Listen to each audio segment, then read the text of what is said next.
You know that pull, that undeniable urge to just break free from the everyday and discover something new? Yeah, that wanderlust, it's pretty universal, isn't it? Totally. Yeah. And today we're tapping right into the thrill of exploration. We're looking specifically at a collection of journeys across the diverse landscapes and cultures of the USA, and actually a little bit beyond, too. It's fascinating, though, how that basic drive, that need to explore, shows up in so many different ways, Hmm. really tailored to what people are curious about and, well, the place itself. Exactly. And the travel experiences you've gathered here are fantastic. We've got quite a range. There's a big one, a 7-week sabbatical back in 2011 that went from South Carolina all the way down to Mexico. That's a serious trip. Right. Then there's a shorter but apparently beautiful Florida Panhandle road trip from one early January, plus a more recent 12-day adventure that was April 2018, covering the ground between Nashville and San Antonio. Okay. And even a quick, intense 4-day deep dive into New York City, just soaking up that iconic energy. Right, the city break experience. Yeah. And you also highlighted this really interesting list, top U.S. spots for European tourists. Turns out the travelers whose stories we're looking at, well, between them, they've hit 12 of those places over the years. Pretty impressive. It is. And when you look at all these trips together, what really jumps out is this um, clear appetite for different kinds of encounters. Yeah. Like a desire to see the big landmarks, sure, but also those unexpected personal moments, the kind that often stick with you the most. Definitely. So our mission today really is to distill the essence of these travels for everyone listening. We want to pull out the absolute must-sees, maybe some practical tips that could help with your own trips, and just capture the overall feel of these adventures, without you having to wade through stacks of A notes. condensed guide to inspiration, maybe. Exactly. Okay, let's get into it. And one of the first things that really strikes me is how much they emphasize hitting the road, like Mm. the road trip itself. That's a really key observation. Yeah. Yeah. This idea of self-directed travel, especially using rental cars for road trips, it pops up again and again, particularly in the Florida trip and the one from Nashville to San Antonio. Right. The Florida account actually calls out iconic routes, like the Florida Keys Drive, specifically as a major highlight. So it suggests these drives weren't just about, getting from A to B, they were part of the experience. The journey is the destination kind of thing. Precisely. And for that huge 2,500-mile trip from Nashville down to San Antonio, it sounds like having sat-nav wasn't just like a nice to have. They said it was imperative. Wow. Yeah, for Wow. handling that kind of distance and crucially allowing for those spontaneous detours, pulling over when something catches your eye. Which makes total sense if you really want to soak in the changing scenery and have that freedom to explore, like that quirky roadside diner or some amazing view. Absolutely. But it wasn't all about the open road, was it? These trips seem to have this really nice blend of, like, city buzz and quiet time in nature. Exactly. The sources show that contrast really beautifully. Think about starting in a place like Washington, D.C., packed with history, museums, monuments. You can really trace the country's story there. Right. So much to see. And then shifting gears completely, heading to the coast, Virginia Beach for relaxation. Or pairing, say, the crazy energy of Las Vegas with the just awe-inspiring scale of the Grand Canyon. That's a classic combo. It is. And this deliberate back and forth between exploring big cities, New York, Miami, Nashville, New Orleans are all in there, and then finding that quiet, restorative time in natural places like the Everglades, the Florida Keys, or even the beaches and ruins down in Mexico and Belize. It really points to wanting a well-rounded experience. Yeah, getting the best of both worlds. And speaking of well-rounded, it seems like these travelers weren't just, looking at things from afar. There's a real sense of wanting to dive into the culture. Oh, definitely. What's interesting there is how consistently they notice the different cultural layers. Like in Hawaii, they mention this strong Japanese influence, even in the food. It gives you this insight into how cultures mix and leave their mark. San Francisco apparently felt quite European.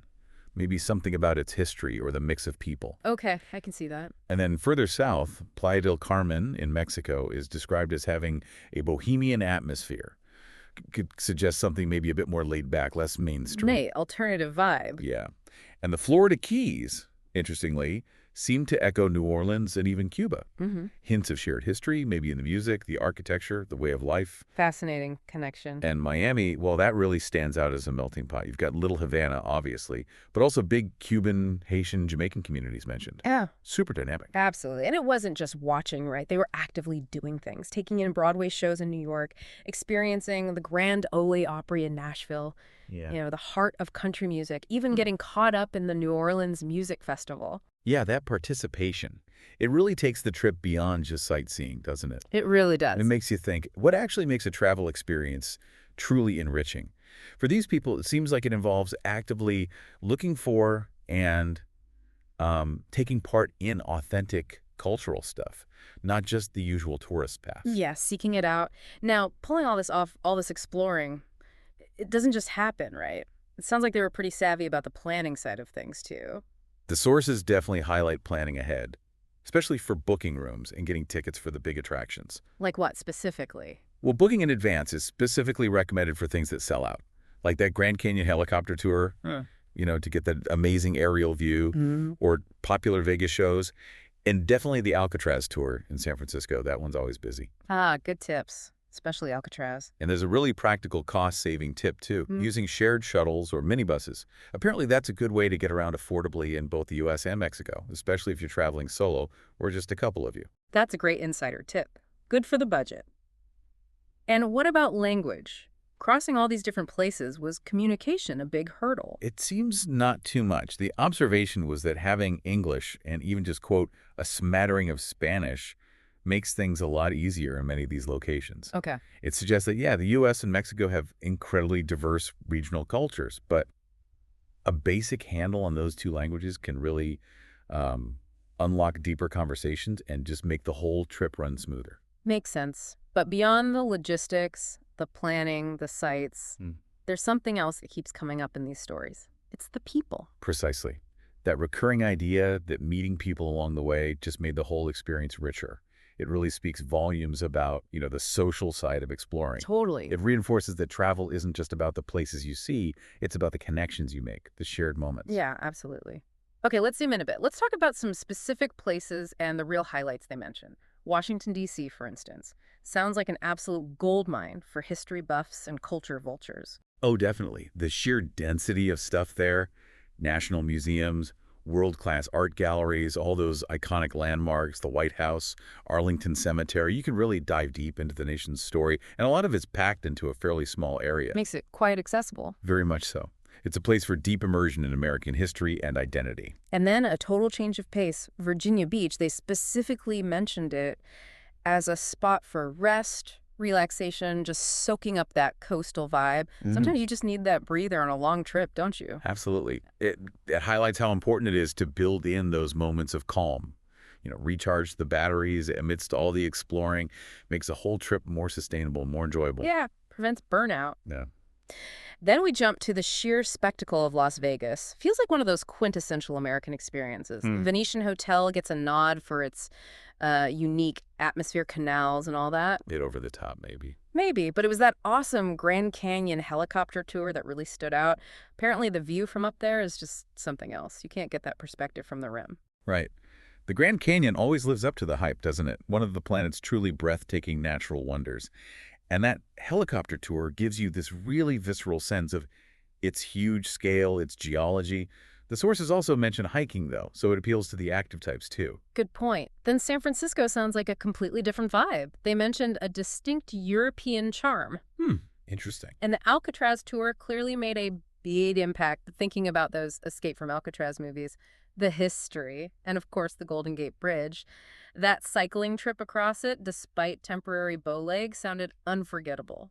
It's fascinating how different cities create such different feelings, isn't it? San Francisco's European feel and the sort of heavy history of Alcatraz offer a really different experience than, say, the neon buzz of Vegas or the historical weight of D.C. Totally different flavors. Next up, Hawaii, specifically Oahu and Maui. Each island noted as having its own character. The strong Japanese influence was apparently quite noticeable, even just in restaurants.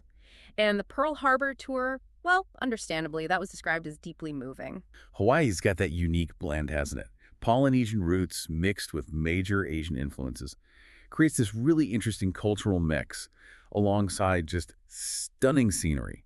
And the contrast between bustling Oahu and maybe quieter Maui shows the diversity even within the islands themselves. Something for everyone. Yeah, Los Angeles was apparently a quick stop, just hitting the well-known sites before the journey turned south towards Mexico. Cancun and the Riviera Maya sound much more laid back. A change of pace. Definitely. Snorkeling at Punta Nizuc, exploring the ancient Mayan city of Chichen Itza that dates back to 600-900 AD. Amazing architecture and astronomy, apparently those were key highlights. That shift really shows the appeal of mixing nature exploration with, delving into ancient history. Chichen Itza offers that tangible link to a really sophisticated civilization, adds another layer of cultural immersion beyond the modern cities. Right, connects you to something much older. And then a side trip to Ambergris Caye in Belize. Sounds idyllic, those beach huts right over the water. Oh, wow. And that blue hole diving trip, they described it as extraordinary. A real bucket list item for divers, I imagine. Absolute legendary spot. Though the practical tip was pack lots of mosquito spray. Yes, always a practical consideration. Even in paradise, it reminds you that even the most amazing trips have their less glamorous moments. True. Back in Mexico, Playa del Carmen apparently had a more bohemian feel.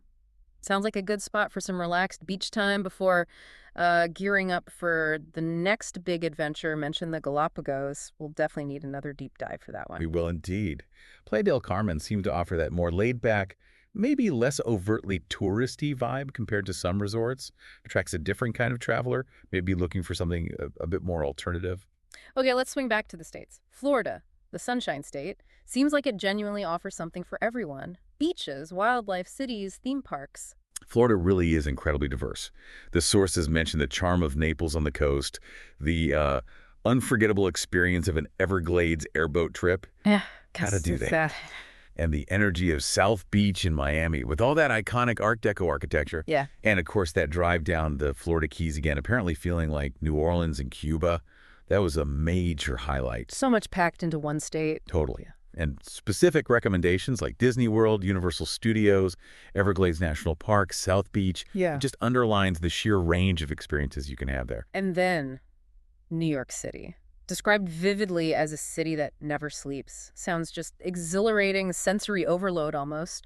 A historic port turned Yeah. global powerhouse. New York's energy is undeniable, isn't it? The classic must-sees like the Empire State Building, maybe a hop-on, hop-off bus tour. They're popular for a reason. Good ways to get your bearings. Yeah. But the recommendations also get more specific, maybe less obvious, like exploring downtown shopping, catching a Broadway show that's such a New York thing, and the trip to Ellis Island and the Statue of Liberty, which apparently, and this was surprising, saw a relatively low percentage of Irish immigrants compared to other groups. Interesting detail. Even attending a service at the Abyssinian Baptist Church in Harlem was highlighted. So like a really uplifting, culturally significant experience. Wow. Oh, and let's not forget the unique tip. Taking the 222 bus to Jersey Gardens Outlet Mall, which apparently goes past the Tony Soprano route for fans of the show. Uh-huh. Okay, that's niche. You really get a sense of all the layers in New York history, culture, pop culture. Then a big shift in sound, heading to Nashville, a city with a great buzz and, of course, the legendary Grand Ole Opry. A must for country music fans. Nashville's identity is just so tied up with country music, isn't it? Past and present. Experiencing a live show at the Opry, that's clearly seen as a really special, authentic thing to do. A real pilgrimage. Moving on to Memphis, seems like it's all about the roots of American music there. Tours of Sun Studio, the Gibson Guitar Factory, Yeah, the birthplace of so much. and naturally, Graceland. Visiting Elvis's home sounds like it brought back a flood of memories for the travelers. For anyone interested in like the birth of rock and roll and Elvis's massive impact, Yeah. Memphis is just essential. Gives you that tangible connection to music history. Absolutely. New Orleans sounds like just a feast for the senses. That on-street music, the intriguing ghost tours, the whole vibe of the New Orleans Music Festival. They even mentioned seeing Sting perform. Wow, Sting. Yeah. The unique character of the French Quarter Jazz, nightlife, and then the contrast with the grand old mansions in the Garden District paints a really vivid picture. New Orleans has that incredible cultural mix, European, African, Caribbean influences all swirled together. And the focus on live music, history, including the spooky stuff, and of course the food, It sounds like a deeply immersive place. The Garden District, by the way, was on that list of top U.S. locations, too. Shows off the city's architecture and wealthier past. Right. Houston gets a quick mention for the Space Center iconic spot. Before the trip veered towards something completely different, the Mayan Dude Ranch near San Antonio. Simply described as an amazing experience. Sounds like a cool way to see a different side of Texas. That contrast is great, isn't it? High-tech space exploration in Houston, then a traditional outdoorsy dude ranch experience.